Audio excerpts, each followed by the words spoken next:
What is going on, college football fans? Chris Kennedy here, coming at you with another college football related video. Here we are, 2021. National Signing Day has come and gone, and a lot of the stories in college football have kind of died down. I mean, this is the slow part of the season, and it's still 6 months away from opening kickoff. But I'm going to talk today on a topic that will come up before the season starts. I'm just going to jump on it early, and that's coaches that have lots of pressure to win this season. Now, I'm only going to cover 3 guys. There's plenty others out there that a lot of people have already touched on, but I'm going to talk fan expectations for these coaches this upcoming season. I'm going to give a little bit of history and then tell you what I think you as fans of these teams are expecting. But before I do that, I'd like you guys to please like and subscribe to my videos. I'm just getting started. I love talking college football. It never ends according to me, and any type of support you could give me would be greatly appreciated. So without further ado, we'll get into it. Now, the first name I'm going to talk about today is a guy by the name of Mike Norvell, head coach at Florida State. Now, I know what you're saying. CK, he just got there. I mean, and 2020 was a funky season anyway, so doesn't the guy get a mulligan? Well, maybe, but what if I were to tell you that Mike Norvell turns around in 2021 and Florida State goes below 500? They miss a bowl game. They look completely non-competitive against their bigger name opponents. How do you feel about Mike Norvell then? And is that fan base still willing to be patient? Now, I'm going to give you 2 names Florida State fans that are diehard probably know of. That's Malik McClain and Chambry Jackson. For those of you who don't know, these are the only 4-star recruits Florida State was able to pull out of the state of Florida and keep home. No 5-star guys. In fact, they only pulled 4-star guys total and ended National Signing Day ranked 28th according to Rivals.com.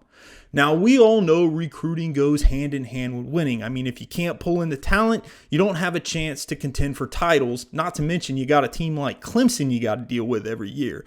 So I believe Mike Norvell has to keep some of these big name guys home and not let teams like Bama, Clemson, Georgia, and Ohio State come and pluck superstars from their own backyard. I'm not saying Florida State fans should give up on Norvell. I mean, he's just getting started for reasons I mentioned earlier, but you got to think that it sure would have been nice to keep a guy like J.C. Latham, Mario Williams, Dallas Turner, James Williams, Terrence Lewis, or Corey Collier in the state of Florida.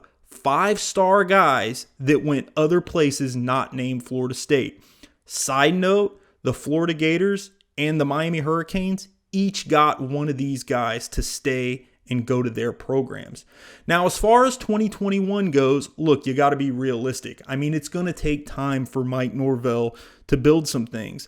And I think if Florida State can at least be bowl eligible, maybe go 7-5, that's something you could feel good about. However, you go 5-7, 4-8, I believe some eyebrows in the state of Florida will start to be raised. Now, what I will expect is if recruiting doesn't improve, you also to hear some complaints. So my fan expectation for the Florida State Seminoles is make a bowl game. Now, the second person I want to talk about today is a coach that's no stranger to college football's hot seat talk, and that's Clay Helton from the USC Trojans. Helton's entering his 7th season, has a 45-23 record, won the Rose Bowl in 2016 and a Pac-12 championship in 2017. I believe there was a time when this fan base was really optimistic and excited about what Helton was building at USC. My question now, though, is how does that fan base feel after last year? Now, to be fair, they did go 5-1. They lost a Pac-12 championship game, but they didn't look impressive en route to getting there. A lot of close wins. And they lost to the Oregon Ducks, a team that just didn't look in sync at all and kind of backed into the game when the Washington Huskies decided they weren't going to play. And Oregon really kind of stole it from USC in their own backyard. Now, to be fair, also, Clay Helton did go out and he pulled a great recruiting class, a top 10 class, and he was able to keep the number one recruit, according to 24/7 Sports, Corey Foreman, from leaving California. But they were still out recruited by Oregon. And when I look at the Ducks and Mario Cristobal, I don't see that team slowing down anytime soon. In fact, when you factor in Chris Peterson stepping down a couple of years ago, David Shaw and the Stanford Cardinals kind of trending down, I think this is Oregon's conference right now to lose every year. And I think they're going to be favored to win the Pac-12 next year. Now, one thing that I did find interesting is second-year athletic director Mike Bone said that he was backing Clay for 2021. He also understood why some fans might not be too excited about this. I believe that Clay Helton is on a very, very, very short leash. And if they don't have anything other than a successful season, I'm not so sure Clay will be there. I think some of the guys that USC would have gone after in 2020, there was no shot of them going there. I mean, Urban went to Jacksonville and Steve Sarkisian's already been there. So I think maybe the smart thing in Mike Bone's mind was, hey, let's hold out to 2021 and see what Clay does. Now, one thing I will talk about is there's a guy out there that I could foresee the USC Trojans going after. I'm not going to talk about him in this video, but maybe for 2021 they go after him, and it wouldn't be the first or second time they've tried to pull this guy down to Southern Cal. So my fan expectation for the USC Trojans is 10 plus wins or a New Year's Six bowl win. Now, the last coach I'm going to talk about is a coach that everybody has probably looked at sideways lately, and that's Coach Orgeron down at LSU. Now, let me ask you this. After that 2019 season, did we even think this talk was possible? I mean, LSU goes undefeated. They navigate a gauntlet of a schedule.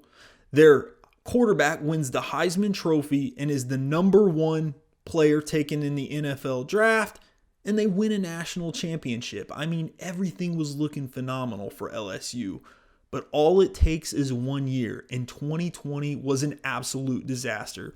They go 5-5, they lose nearly all of their coaching staff, and now they're running into other issues. Everybody remembers that scene of Odell Beckham Jr. throwing cash around after the national championship game, and now the NCAA is investigating this.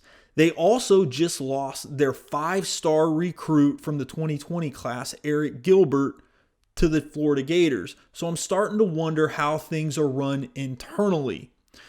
Now, I'm no LSU fan, so if I'm asking these questions, I bet you're asking these questions as well.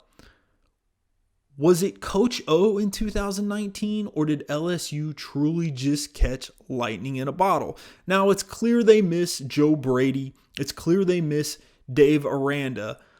And this 2021 season will be very telling as they're trying to address those needs. Now, talent is not the issue.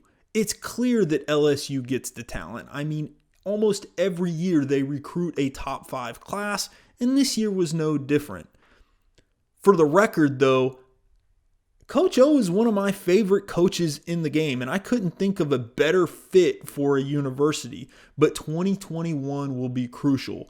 They need a big win when I look at that schedule. Now, they did get one last year. Somehow they were able to beat the Florida Gators. I don't think anybody was expecting that, and they had a depleted roster while doing it. But next year, they get Auburn, Texas A&M, and Florida at home. Then they got to travel to Tuscaloosa. I think it's very important for them to look competitive in all of those games if they can't win them, but they need one. Then they've got to handle business with the rest of their schedule to keep fans happy. So my fan expectations for the LSU Tigers is to beat one of those 4 teams that I listed, look competitive in any game that they lose, and get to 9+ wins on the season. So there it is, guys. 3 coaches that I listed that need success in 2021 to keep fans happy. And I listed some expectations that I believe the fan bases have for these guys. Now, like I said, That's not saying that they'll lose their job if they don't hit this mark, but it will get even worse for them if they have bad years in 2021. And it wouldn't surprise me at all if 2021 was the defining season for these guys on whether or not they keep their jobs. But you guys let me know in the comments down below. What do you think? Am I absolutely crazy? I mean, I'm just a fan. I have my opinions just like everybody else, and I'm not saying that they're right, but I'd like to hear from you. And I know there's some other guys out there. You know, you think of Jim Harbaugh for one. He's got to be on a short leash as well. So I appreciate you tuning in. Like I said, don't forget to like and subscribe. I love doing this stuff, and any type of support you give me would be greatly appreciated. You guys take care.